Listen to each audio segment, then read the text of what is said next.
In this guide, I'm going to show you guys how can you get Nitro on Discord. First, launch your Discord app. Make sure you have already logged into your account. Now navigate to your profile page. For that, click on the option you given at the bottom right. Now click on the option Nitro given at the top right. You'll be directed to this page.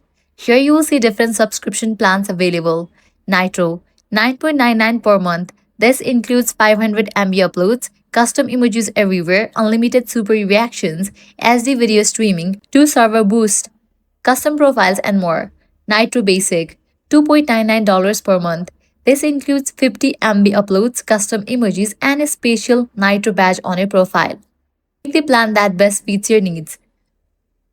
Once you have selected a plan, tap on it, add your payment method, such as credit or debit card, confirm your purchase. After payment, Nitro will be activated on your account instantly, and that's it. That's how you can get Discord Nitro. If this guide helps you out, do not forget to like, share, and subscribe. Thanks for watching.